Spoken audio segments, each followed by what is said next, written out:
I'm Kevin Klein, City Councillor for Charleswood-Tuxedo, Westwood. I want to talk specifically today about the small and medium-sized businesses right here in Winnipeg. I've seen a lot of people sharing tweets and posts on other social media platforms telling people to support local, and those are fantastic. It's great to see so many people supporting and encouraging each of us to shop at our locally owned stores, and I want to see that continue.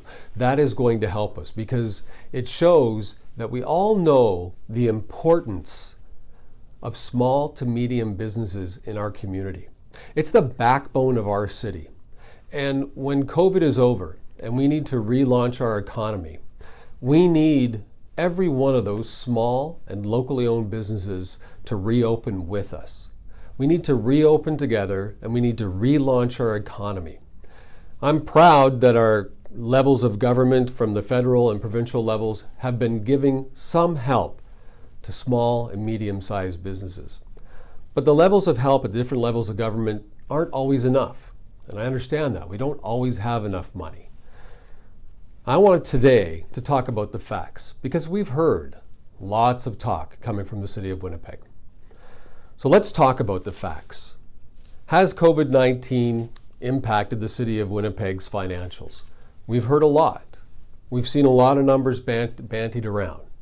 The reality is this: we will come out of it just fine. The city of Winnipeg is not going to be hurting. We got a lot of money through the federal government and provincial government to cover the losses that we kept talking about. We're going to do okay. We're going to continue to make you pay your taxes, so we're going to do okay. That's where a lot of our revenue came from. Shortfalls will be made up because of reserves that we had. Shortfalls will be made up because of some funding that we're getting from different levels of government.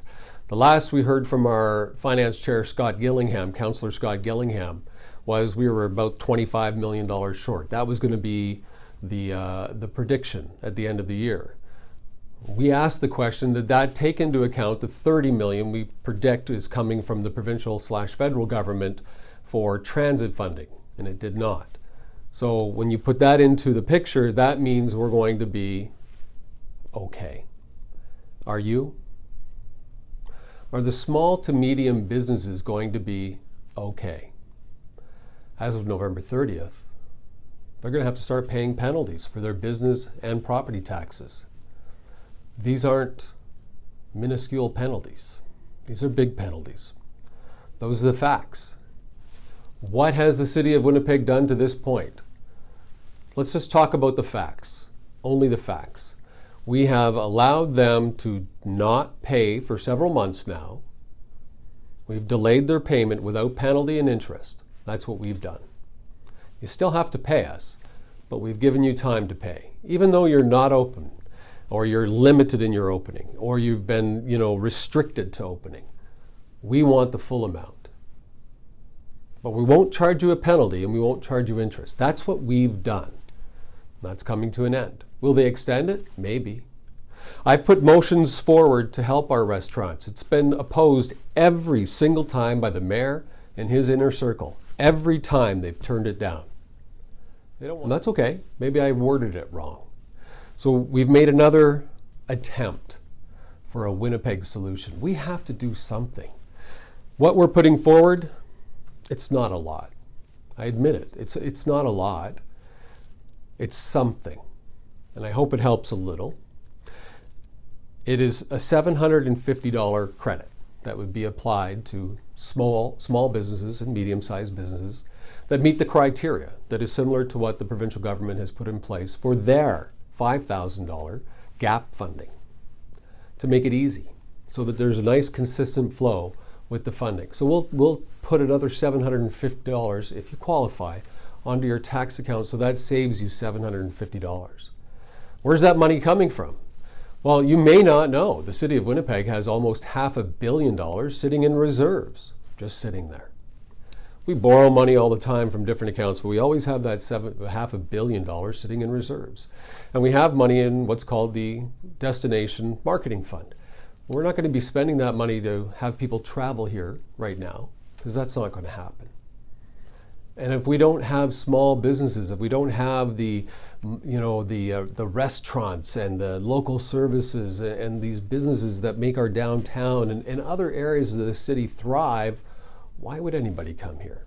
So we did the math. We worked with the public service. At most, it's going to be $2 million to help these businesses, to give them a $750 credit. And it will come from money that we have put aside. We have about $8 million or more in there. That's according to our budget books that have been published. They haven't told us any different. They haven't made any motions to let us know. So if the money's been moved, they haven't told us about it. So it's not costing you anything. Those are the facts. Another fact is I sent this motion to every councillor and the mayor days ago. I asked for their input. I asked for their support to waive the rules at council so that we could debate that motion and we could vote on it that day. A suspension of the rules, we call it. We do it all the time for EPC members, for the mayor's inner circle. We've done it for the mayor. I'm asking them to support me so we can support these small businesses and help them before the year end and help them stay alive. I need your help, though. This is where you come in. Because I will fight this fight alone and I will keep fighting. But you have the power to help me. I need you to call your councillor. I need you to call the mayor's office. Send them notes. Get on your social media and tell them to support this motion. Let's put egos aside. Let's put politics aside. It doesn't matter right now. All of that should be filed away in a drawer. We need a Winnipeg solution to help Winnipeggers. And that's what this is. It's money in the bank. We're not taking it all out. It's a small portion to help our businesses. And I think we can do this together. I've asked them for their input. I've asked them for changes if they want changes. I've asked them to work together. One or two have called me, not all of them. If you pick up the phone, if you get loud on social media, things might change. I hope you'll support me on this motion because really at the end of the day, we're in this together.